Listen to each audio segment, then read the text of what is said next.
Shalom, meus amigos. Foi encerrado o primeiro dia de celebração de Pêssah na Terra Santa de Israel. E devemos seguir nos assenhorando de toda a sabedoria, de todas as lições contidas na narrativa do êxodo do povo judeu do Egito. Logo que se iniciou o mês de Nissan, ele trouxe com ele um forte sentimento de esperança para todos nós judeus. Por quê? Porque nós fomos resgatados do Egito, a nossa redenção nacional veio justamente no mês de Nissan. E a Torá nos ensina também, os sábios do povo judeu, que a redenção deste longo exílio de mais de 2000 anos virá também no mês de Nissan. Ele virá como? Através da revelação do Mashiach. Indiscutivelmente tem sido um longo exílio. Na Babilônia nós permanecemos 70 anos, e no Egito não mais do que 2 séculos, mas desde o momento da destruição do Beit HaMikdash até os dias de hoje, mais de 2000 anos se passaram e nós oramos insistentemente todos os dias, para que possamos voltar a servir a Hashem uma vez mais no Beit HaMikdash. E para isso, nós só precisamos reunir os méritos. E como nós reunimos os méritos? Através do cumprimento das mitzvot. No Seder, na noite de ontem, nós expressamos esse sentimento de uma forma ímpar, quando dissemos Leshanah Rabá Beyerushalayim, no próximo ano em Jerusalém, meus amigos. Mas o Seder, ele também nos ensina muito acerca da nossa permanência no exílio, não apenas dos fatos que tiveram lugar no Egito. A Haggadah, e nós tivemos a chance de ler isso ontem, a Haggadah cita Devarim 26:6. E lá está escrito: e os egípcios nos tratavam mal, e nos afligiram, e colocaram sobre nós trabalhos forçados. Essa realidade que a Haggadah está ilustrando, ao citar a Torá, não diz respeito apenas à nação de Israel no tempo em que vivíamos no Egito, mas nos fala também deste longo exílio que estamos vivendo. São palavras que nos ensinam como os nossos inimigos nos perseguem, nos tratam e nos perseguem. Quando eu criei, aproximadamente 4 anos atrás, o Pérolas da Sabedoria Judaica, eu não queria criar mais uma plataforma de difusão da Torá para judeus, apenas para judeus, porque elas já existem e cumprem bem essa finalidade. O meu objetivo era justamente permitir que todos aqueles que querem se aproximar da Torá tivessem a chance de se nutrir de sabedoria 100% caché, através daquela que é a mensagem dos sábios do povo judeu. Mas eu nunca acreditei nessa ilusão de amor pelo povo judeu que se estabeleceu, esse discurso fácil que nós ouvimos em cada esquina, especialmente no Brasil. Esse amor não é muito diferente do amor dos Emirados Árabes Unidos, que acabaram de restabelecer as suas relações diplomáticas com Israel. Partamos do princípio, fazendo uma pergunta diferente das 4 perguntas que nós fizemos ontem no Seder de Pêssah. Como foi possível escravizar o povo judeu depois de todas as bondades feitas pelo nosso povo? Depois de tudo que foi feito por Yosef Atzadik, que salvou o Egito da seca, da miséria, e o transformou na maior potência da antiguidade. Como foi possível que nós tenhamos recebido como prêmio pela nossa bondade e pelos nossos esforços a crueldade, a desumanidade, a escravidão? E a resposta é muito simples, meus amigos. Astúcia. O faraó foi muito astuto. Embora o nosso povo sempre soubesse que ele ia viver a escravidão numa terra estranha. Ora, ninguém quer ser acusado de ser totalmente cruel, de ser totalmente mau. Ninguém quer ser visto como alguém sem coração, como alguém perverso. O faraó também não queria, apesar dele dizer que representava um poder divino. Então era preciso justificar a opressão contra o povo judeu. E como fazer isso? Como submeter o nosso povo que vivia em Goshen, cuidando dos seus rebanhos, estudando o Torá, que jamais representou ameaça ao domínio egípcio, que jamais representou uma ameaça ao faraó e a seu poder. Como justificar tamanha hostilidade contra o nosso povo? E a resposta a essa pergunta serve como padrão para nós entendermos essa história de 2000 anos que nos separam da destruição do Beit HaMikdash. Sabe como é que o faraó fez isso? Fabricando histórias difamatórias, dizendo falsidades contra o nosso povo. Eles são muito numerosos, vão se unir com os nossos inimigos e vão lutar contra o Egito, querem tomar a nossa terra, ou então vão nos deixar depois de nos destruírem, aliados aos nossos inimigos. Eles espalharam calúnias, eles envenenaram o povo egípcio contra nós. E ao fazer isso diuturnamente, repetindo essas mentiras, elas passaram a ser aceitas pelos egípcios. Vejam que foi exatamente a mesma coisa que aconteceu durante quase 1000 anos, feito pela cristandade, especialmente no período pré- e pós-inquisitorial, que foi a mesma coisa que o czar fez na Rússia. E de lá saiu nada menos do que o maior libelo de ódio contra o povo judeu, os protocolos dos sábios do Sião, a mesma coisa que os nazistas fizeram diuturnamente, desumanizando o povo judeu, responsabilizando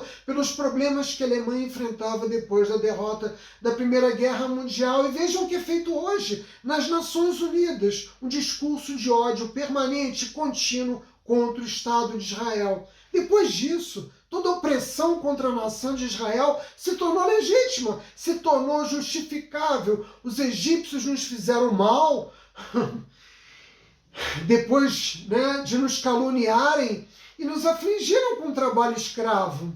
E qual foi a nossa esperança? Qual foi a nossa única salvação? Quando nós somos confrontados com situações como a que nós vivemos no Egito, na Alemanha nazista, durante o czar russo, ou mesmo durante o período inquisitorial, a nossa resposta deve ser a mesma. Deus, só Deus vem em nosso socorro, porque é quase impossível combater a falsidade. Vejam que a Confederação Israelita do Brasil promoveu um processo contra o senhor Roberto Jefferson, e todos nós oramos para que a justiça seja feita e ele seja preso por crime de injúria racial, de ódio contra o nosso povo. Mas mesmo que ele termine preso, o mal que ele causou é irreparável, porque essas ideias, esses libelos de ódio contra o povo judeu, eles penetram na sociedade. Esse discurso é incorporado ao inconsciente coletivo de uma sociedade, e isso não pode ser vertido mesmo com a prisão do Roberto Jefferson. É muito difícil se livrar de uma tirania, e também durante um período em que existe abertura política e liberdade, é muito difícil combater a calúnia, a difamação. E nós vivemos um tempo no Brasil em que as pessoas podem dizer o que quiserem, sem se preocupar com as consequências do que elas dizem. Mas é muito mais grave o fato de muitos judeus não compreenderem que mesmo nesse tempo em que nós vivemos, em que as nossas sinagogas não vivem uma ameaça, no Brasil não, mas nos Estados Unidos e na França elas estão vivendo, mesmo num tempo de liberdade, nós seguimos sendo oprimidos. Porque o que a Agadá nos diz, o que nós tivemos a chance de ler na noite de ontem para os nossos filhos? Em cada geração, nossos inimigos se levantam contra nós para nos destruir. A Torá não comete erros, e a Agadá de Pêssah faz parte da Torá. Essa verdade é uma verdade insofismável e imodificável em toda geração. Se levantam para nos destruir. O perigo, mesmo agora, quando nós vivemos numa pretensa liberdade, é um perigo mortal. Mesmo quando podemos florescer, criar as nossas famílias com relativa liberdade, nós somos ameaçados também por esse perigo mortal, mesmo quando temos permissão de professar livremente a nossa fé, a nossa crença. E os sábios do povo judeu nos oferecem uma parábola para nos ajudar a entender o que passamos por esse momento. O sol e o vento discutiam qual deles de fato era o mais poderoso. E o sol disse: imagina a minha beleza, vejam o esplendor e todo o calor que eu ofereço à humanidade. Não há nada como a grandeza do sol. E o vento disse: olha, a minha presença independe da hora do dia. Eu exerço o meu poder tanto de dia quanto de noite. Eu arranco árvores e destruo qualquer coisa que se interponha no meu caminho. E o sol disse então para o vento: está vendo aquela pessoa, aquele homem passando ali embaixo? Ele está usando um casaco, vamos fazer, né, um desafio, né? O sol desafiou o vento. Dentre nós, aquele que conseguir retirar o casaco daquele homem, de fato é o mais poderoso. E o vento aceitou o desafio.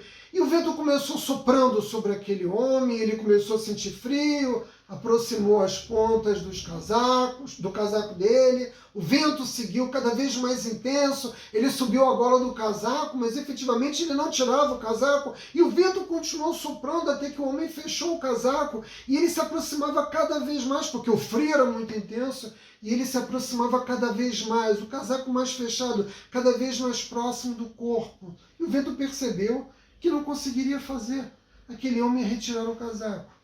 E agora era a vez do sol. E o sol, naturalmente, começou a aquecer. E o homem começou a sentir calor, ele desabotoou o casaco, ele desceu a gola, até que o sol inclemente era tão intenso que não restou outra opção àquele homem do que retirar o seu casaco. O sol havia vencido. E aí você vai dizer, mas Átila, o que isso tem a ver com esse momento que atravessamos, com a narrativa do Êxodo e, sobretudo, com a narrativa dos 2000 anos do exílio do povo judeu? O casaco, meus amigos, é Deus. Quando a situação fica difícil para nós, o povo judeu, e nós somos ameaçados intensamente, nós somos atingidos pela perseguição, nós fechamos o casaco e queremos estar cada vez com os nossos corpos mais próximos dele. É assim que nós nos aproximamos de Deus. Deus é o casaco. Quando nós vivemos um momento difícil como aquele que vivemos na Alemanha, como o que vivemos durante a perseguição, os pogroms na Rússia czarista, como aquele que vivemos durante a perseguição inquisitorial promovida em toda a Europa, todas as vezes que nós passamos por uma perseguição aberta e direta, nós buscamos a Deus, nós fechamos os nossos casacos. Mas quando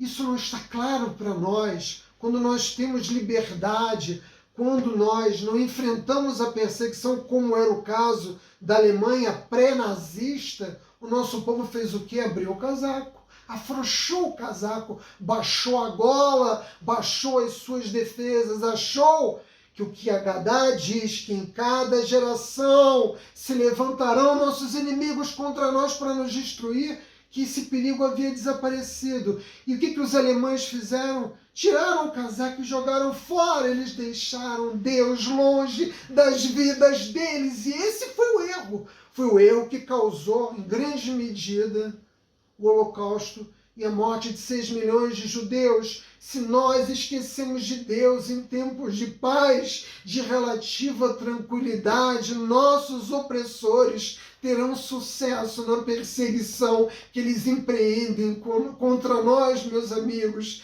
Como eu disse no início, aprendamos com as lições da narrativa do Êxodo e aprendamos com as lições do exílio. Vai!